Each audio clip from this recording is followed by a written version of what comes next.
For most of us, rinsing out our plastics and dropping those single-use containers into our curbside recycling seems like a worthy, if unremarkable, pursuit.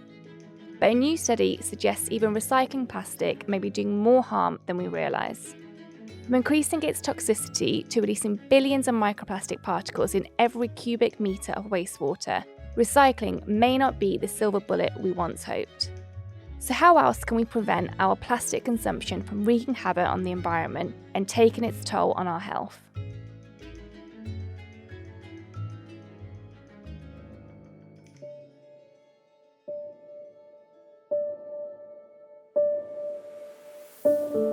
Welcome to the podcast. I'm Serina Sandhu, and this week I'm joined by our science and environment correspondent Tom Bawden and our environment correspondent Dan Capurro to look at how exactly we can kick our plastic habit and clean up our recycling act.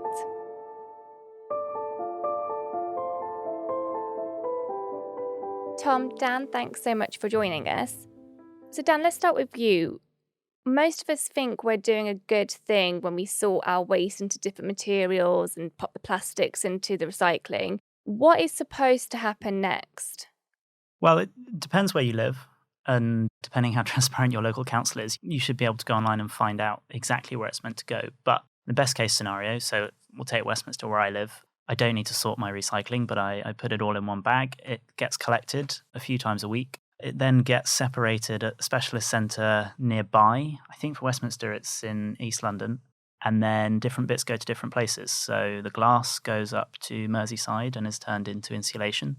The plastic is recycled at a specialist plastic recycling centre.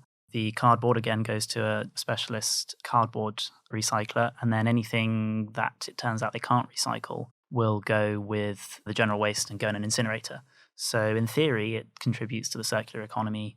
These things get reused. We don't have to get new resources. And, in the case of glass, it's going to something that also helps reduce our energy use and our carbon emissions in that way too. But there is an issue with the way that we're recycling plastic and the idea of people wishscycling, which means households contaminating the system by recycling the wrong items, albeit with good intentions. And the government wants to intervene here and force manufacturers to change. Yeah, so there's a few things going on. With the wishcycling, the issue you have is that if you want people to recycle, you have to make it as simple as possible. That's why in Westminster and lots of other local authorities, they don't require you to separate. Some listeners might remember, not that long ago, having lots of different bins and having to sort recycling into different categories. I certainly had that growing up, 3 or 4 different bins. And I think there was a story a few weeks ago that the government was considering going up as high as, sort of 7 bins. The problem with that is that it makes it difficult for people to recycle because we're creatures of habit. People don't want to spend hours going through their various bits of recycling. And also the knowledge isn't always there. You see that with the wishcycling because as well as people not necessarily putting the right things in the right place, you also have them putting things that can't be recycled. So the classic example given of wishcycling is pizza boxes. So they are covered in grease. That can't be recycled. That cardboard is now contaminated. It's damp and greasy and it won't work. It's why you might find if you go to 1 or 2 fancy high street fast food chains that they put a little bit of grease paper inside the cardboard box so that you'll find that the cardboard is recyclable. But of course, yes, once you put it in there, it's contaminated and it can then rub off on other things that you've put in your recycling, which then means that those can't be recycled. And of course, it adds an extra layer of difficulty for the recycler themselves because they have to, a lot of the time, has to go through and be manually picked out. And then you have other examples like black plastic, which the current technology is not designed to pick out. But the other problem, of course, you have is that while you're trying to simplify it and make it as easy as possible for people to recycle and get themselves into the habit, the reality is that there has to be demand for the stuff that comes out the other end. Someone has to want to buy the recycled plastic, the recycled glass, whatever it is that you're putting in there. And for some things like metal, that's really easy because mining metals is energy intensive, it's a pain, it's expensive, and metals have very high prices. And so the worst thing you can do is put an empty can of Coke in the recycling because that really will be recycled again and again and again and again. But with many things like plastics, you see that there just isn't the demand. It's so much cheaper in a lot of cases to just use virgin plastic because it's a byproduct of oil, right? And we're pumping and refining oil on an incredible scale all over the planet. There will always be cheap virgin plastic available. And finding ways in which recycled plastic, which has this extra cost involved, can be price competitive is very difficult. And for a long time, we used to export to the developing world, places like Malaysia, China, places where you would see quite often blamed for the huge amounts of microplastics in the ocean, which is not totally incorrect. And that, yes, that's where the plastic was entering the ocean. But of course, it was plastic that was meant to be recycled that we'd exported from the West because we couldn't do it at a cheap enough competitive price. Lots of those countries, including China, have now banned the import of plastic for recycling. So we're now stuck where we have to make it work here. It's interesting what you say, because I think and I imagine some listeners are very guilty of a bit of wishcycling. It's rubbish. You just want to kind of deal with it as quick as possible. So you put in something that maybe is not completely washed properly, or that you think, oh, that little part of the packaging can't actually be recycled, but it'll be okay. Someone else can sort it out. So that's definitely given me some food for thought. So Tom, Dan, are you guilty of ever wishcycling or having wishcycled in the past? Do you know, probably, although I'm going to plead ignorance on that one. What I have done is probably an equally bad sin is, occasionally when you've got something that's just it's too grim inside, you don't want to open it up in case you've bred a new pandemic inside. So you just put the whole thing in the bin instead of recycling it. Oh, I've done that, yeah. Yeah. Tom? I'm definitely a wish cycler. Go on, what's your worst wishcycling? I don't know if this counts as wish cycling or not, but I was under the impression that leaving soup and bits of food in packaging was absolutely fine, and that it was washed out as part of the recycling process. And then last week, something I read suggested that actually you have to scrub them scrupulously clean. So I think that's that thing again of depends where you live. Because there was BBC one, I was at a recycling centre, and they said, no, we double spray. We double spray everything. So, double rinse to get it clean. Because it's all done. It's not sophisticated. It's all done by people. So, Tom, moving on to you, is there something about plastics in particular that makes them difficult to recycle? Yeah, I mean, they're incredibly strong, which is why they're so durable. They're made up of incredibly long chains of molecules. Most of them are carbon, but it also includes hydrogen and various other elements. And the bonds are really so tight that they can only be broken using huge amounts of energy, which is obviously an expensive business. The fundamental issue is that because they're synthetic, nature hasn't really evolved to break them down. So as where other natural materials can be broken down over time quite quickly, really, by bacteria and fungi, plastic can stay there for absolutely ages. I mean, plastic bottles don't really start decomposing until sort of 500 to 700 years. And plastic bags take even longer. They take about 1,000 years before they start breaking down. That's quite horrifying, I've got to say. So, Dan, there's also this new review by Greenpeace USA, which found that recycling plastics can increase toxicity. Could you explain how that's possible? Yeah, of course. So, as Tom was saying, these sort of incredibly durable items that survive for a long time. You see them in any number of products. And of course, one of the things that plastic bottles are used for, and plastic boxes and things, is to store fairly nasty things. Chemicals, bleaches, acids, drain unblocker, all this kind of stuff. And bits of those chemicals will become embedded in the plastic over time. And it's a bit like if you think about how people are worried about mercury in fish, going up the food chain, ending up in tuna. It's a bit like that, where the more you recycle plastic and keep using it again and again, the very small concentrations of chemicals that might have been okay at a certain level build and build and build, so that in theory, some recycled plastic might have unsafe levels of various nasties. And Tom, the study also showed even one of the better managed recycling facilities was releasing up to 13% of the plastic it recycles as microplastics. Why should we be worried about microplastics? The first thing to say is that they are kind of everywhere. They're at all stages of the food chain. They're in algae, they're in insects, they're in all kinds of plants, they're in fish, they're in whales, they're in birds, they're in everything. And they're also all over people. They're in the bloodstream, they've been found in placentas, they're getting passed on to fetuses, which is particularly horrifying, I think. Being found in the lungs and all this kind of thing.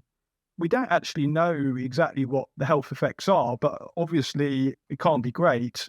they absorb chemicals and they contain chemicals which can be leached out into, whatever wildlife or humans that they're inside. So, I mean, at the very least, they're leaching out small amounts of chemicals which could potentially accumulate over time. Don't really know with humans how much they actually kind of pass through the system, if you like, or whether, to what extent they migrate into other organs and kind of stay there, which would be much more concerning. So obviously it's a major cause for concern, but just how much of a cause for concern, we're not sure. I mean, it's not just microplastics, I might add as well, bigger pieces of plastic, which they become microplastics over time, but on the way to that point, they're bigger pieces. And there's plenty of stories of cases of birds choking, or their stomachs are full with bits of plastic that they eat because they think they're food and that kind of thing. And that, definitely kills in some cases at least. So, Tom, tell us a bit more about the damage that microplastics could be having on humans and what research is already out there.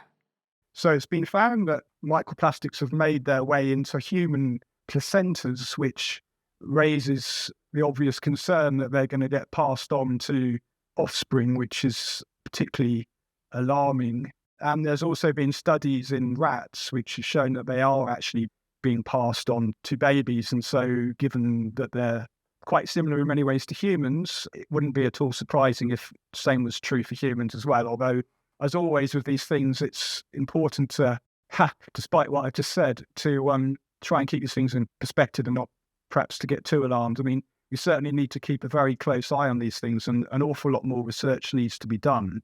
But at the same time, we don't really know how much of a health issue these things are for humans anyway.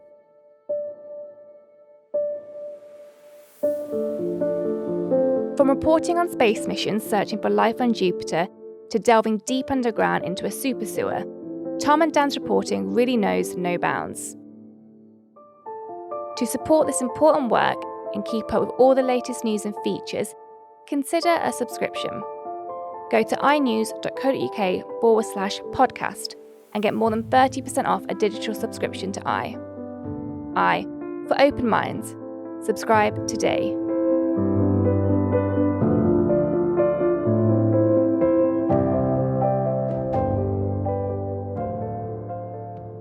So, a question for both of you, really.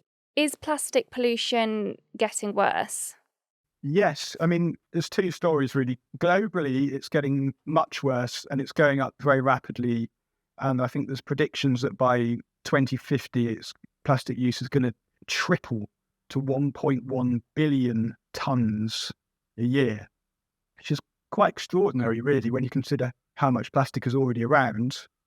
In the UK, it's a different story because plastic use is coming down because there's been an awful lot of awareness about it. For example, there was the introduction of the charge on carrier bags, so 6 or 7 billion or something like that less carrier bags used every year, and there's less plastic being used in packaging, and there's various bans on microbeads, tiny little beads that they put in toothpaste and body scrubs and things which give the friction when you scrub away.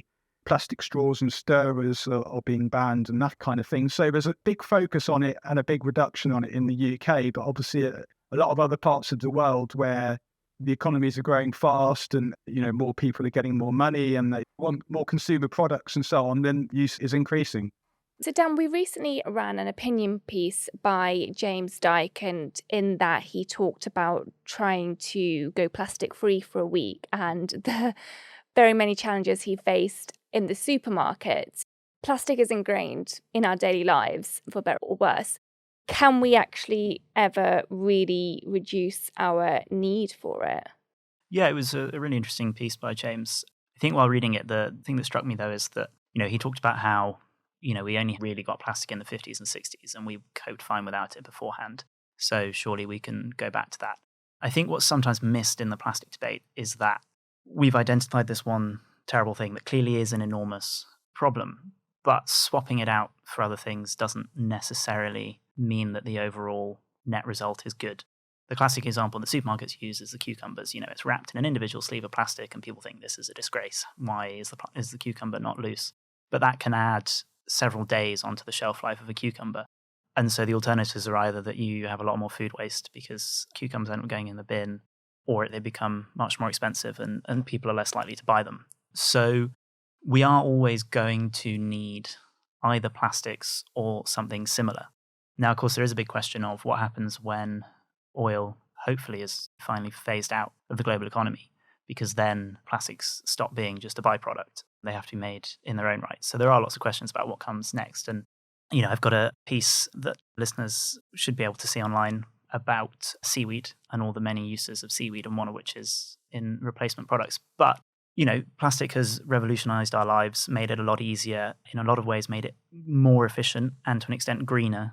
For example, it's just so much lighter to ship around plastic than it is to ship around heavy glass bottles. That's one example.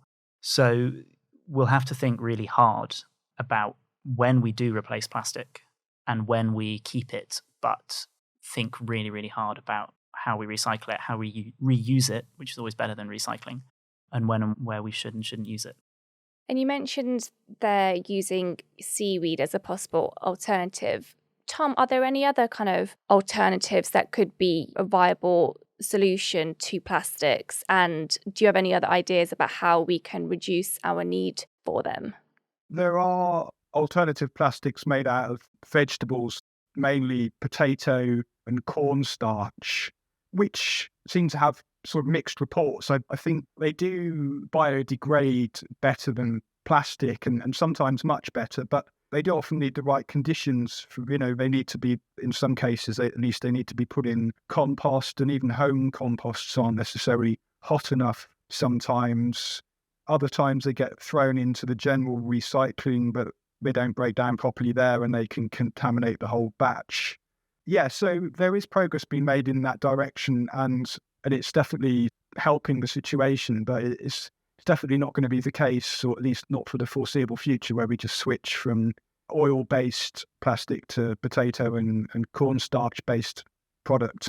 So yeah, in the meantime, it's better to try and reuse the same bag, either plastic or preferably, a cloth one, and, get coffee cups and water bottles and take those around with you. There seems to be a lot of talk about that a few years ago, not so much these days. I'm sure it's still happening, but it seems like perhaps the focus has gone off those a bit. Keeping things for longer and buying secondhand products and that kind of thing is going to make a big difference.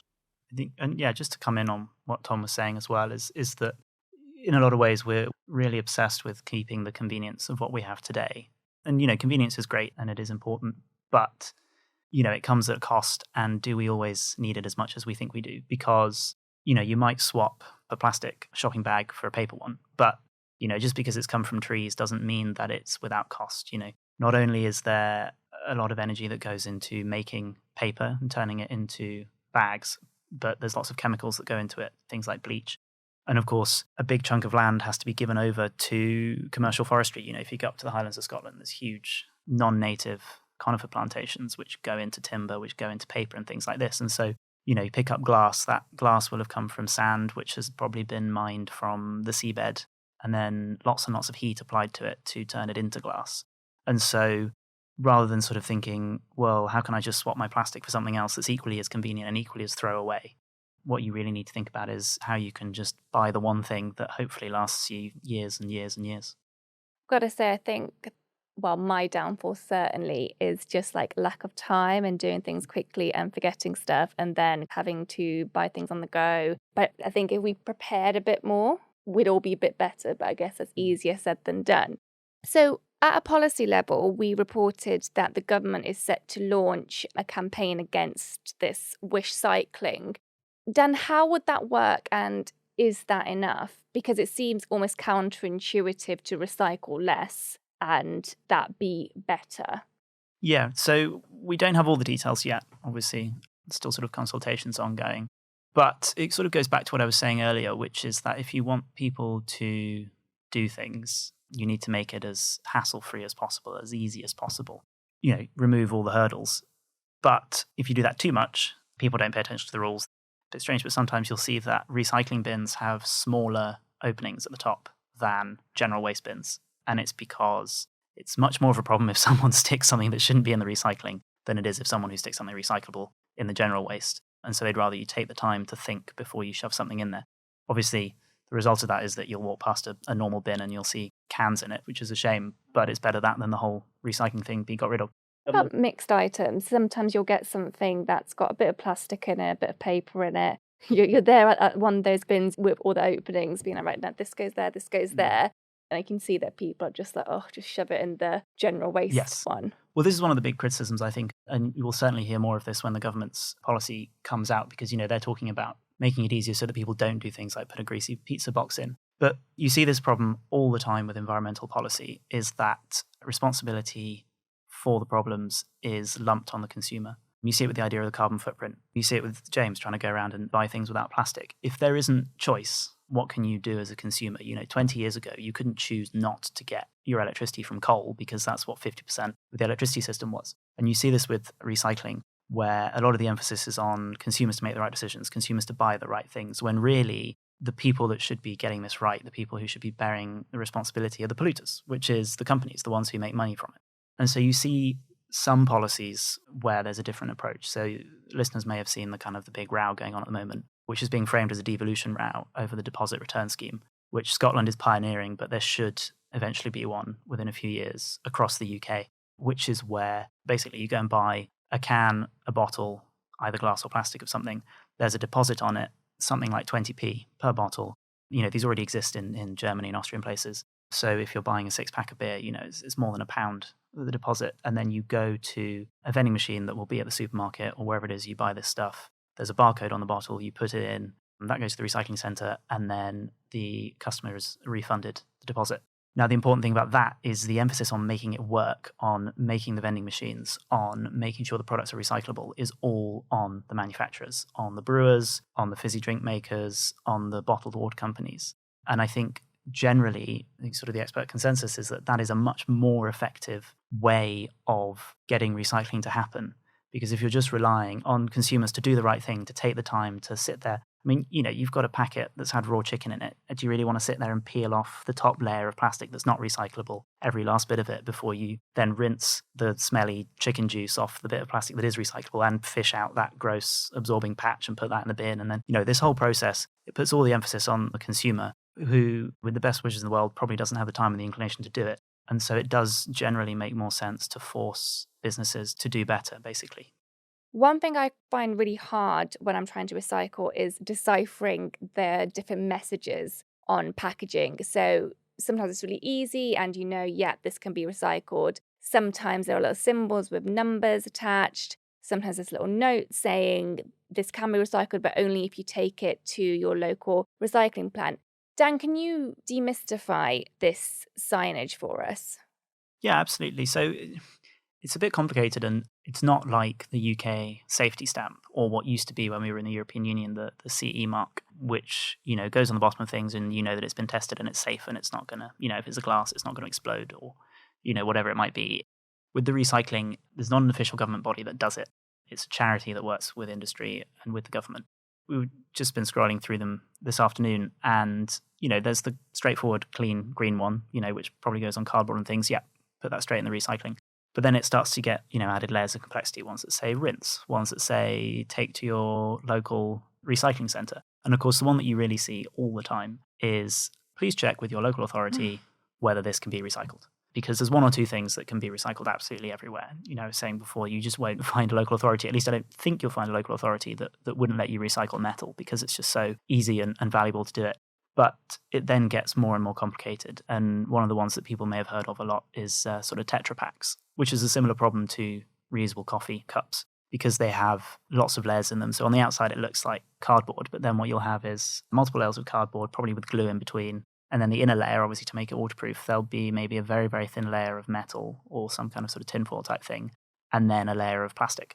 And so to recycle that needs specialist facilities. It's quite expensive to be able to strip the various layers, break it up all into the right parts. And some local authorities will do that, some won't. And at the moment, the onus is on you as an individual, as a consumer, to go on your local council website and find out, which again is, saying that the best regulations are the ones that force the manufacturers to make their products recyclable. Why is there a discrepancy in what different councils offer in regards to recycling? Is it funding? Yes and no. I mean, there's a bit of everything. I mean, as you'll see around local elections, bin collection is one of the most controversial things. And so local councils make sure that bins work because they don't want to lose the next election. And there are sort of fairly stringent mandates, as we're seeing with these government consultations. The government can and does say councils must meet these service levels. But councils will only do it if they can do it within their budgets and if it makes economic sense. Again, where I live, Westminster, they only just started taking food waste about a year ago. And, I remember getting my first food waste bin in rural Northamptonshire 15 years ago, so it does depend on what the councils think they can do. And again, this comes back to, other local facilities. So for example, with food waste, you need to have a sort of bioreactor nearby. Probably that's usually where it ends up, where it gets sort of turned into gas and heat and electricity. There has to be one of those there that has to have capacity. The price has to make sense. And you'll see that with the plastic recycling and things like that. And again, this is the difference between councils that require you to separate and councils that don't, is that the council needs to be able to find a facility that will sort it at a decent price. And that will be why in some areas you do have to sort your own recycling and in other areas you don't. I guess what I'm wondering is, what are the easiest ways that I can get rid of plastic in terms of recycling it without causing more problems than I should be? Tom, do you have any ideas or recommendations for people? Yeah, I mean, it is. For me, it's quite straightforward, and I suggested it earlier, but just getting a coffee cup, a reusable coffee cup, using the same shopping bags and using the same water bottles are all good things to do. And on top of that, if you go out for a picnic, perhaps now that the weather's getting nicer, you could use real cutlery and real plates rather than plastic cutlery and plastic plates. Hopefully there's not too many of you, otherwise the bag might be a bit heavy, but it would be a good way to save plastic waste. Yeah, I suppose a couple. I mean, one, as I was saying earlier, never, ever, ever, ever, ever put metal in the general bin, because it really, whatever your doubts about the system are, metal will be recycled. So don't put it in the bin. And the flip side of that, if in doubt, don't put it in the recycling because it'll probably mess it up. We do have a fairly decent general waste system in this country. It'll either be incinerated or put in landfill. So, do make the effort if you can. But yeah, don't put metal in the bin. And as Tom said, try and reuse things. And don't rush out after listening to this podcast and go and buy a brand new metal water bottle that's got a ton of embedded carbon. You probably have something lying around in your house that's all dusty. Give it a rinse. Use that to get your water in the office tomorrow.